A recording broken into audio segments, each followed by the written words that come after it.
Assalamualaikum warahmatullahi wabarakatuh. Perkenalkan, saya Safrida Oktavia Manulang dengan NPM 2208-260051.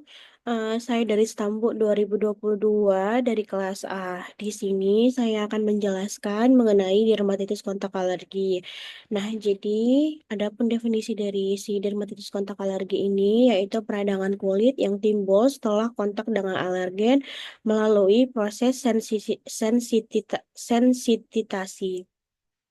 Nah, adapun etiologi dari si dermatitis tadi atau dermatitis kontak alergi tadi yaitu bisa terjadi karena nikel sulfat ataupun bahan-bahan logam, bisa terjadi karena potasium dikromat seperti semen, pembersihan alat rumah tangga, bahan kosmetik, karet, parapenildiamin ataupun cat rambut, bahan kimia fotografi.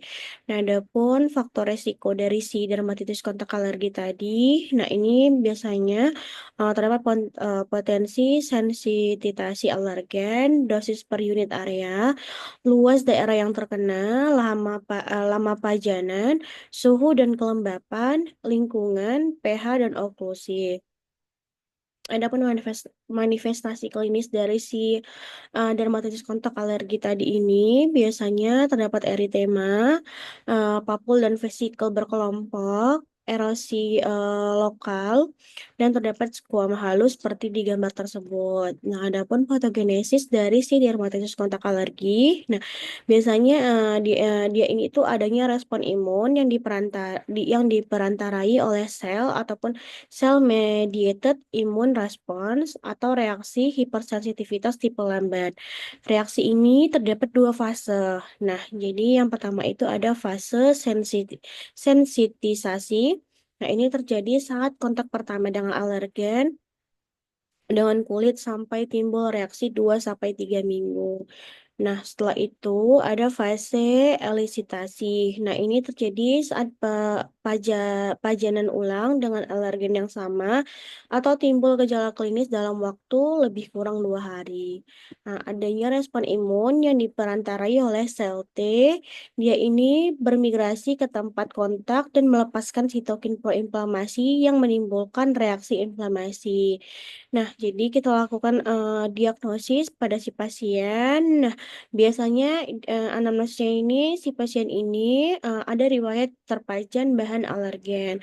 Nah, pada anamnesis kita tanya riwayat pekerjaannya, hobi, kosmetik, dan lain-lain.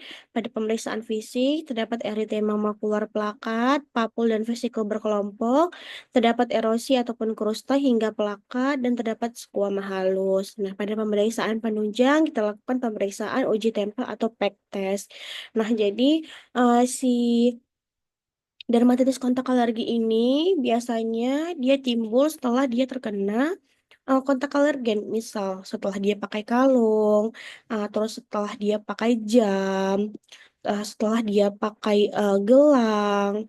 eh, nah, jadi setelah dia pakai itu tadi, setelah pakai si jam ataupun kalung ataupun si gelang tadi ataupun bahan-bahan yang lain itu, nah dia terjadilah merah-merah di bagian tangannya.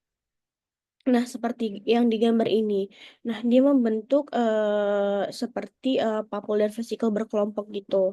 Nah, setelah kita lakukan pemeriksaan ini, pemeriksaan fisik dan anamnesis pemeriksaan penunjang, kita lakukan tata laksana. Nah, jadi tata laksananya itu ada non farmakologi dan farmakologi. Dan farmakologinya itu ya dia kompres dengan NaCl 0,9%.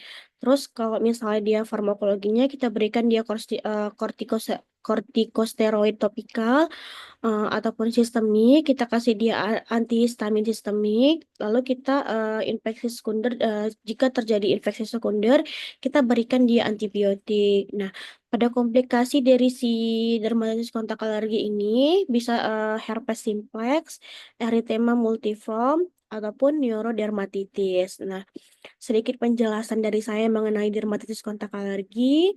Bila ada kurangnya, saya mohon maaf. Dan ini referensi yang saya gunakan. Assalamualaikum warahmatullahi wabarakatuh.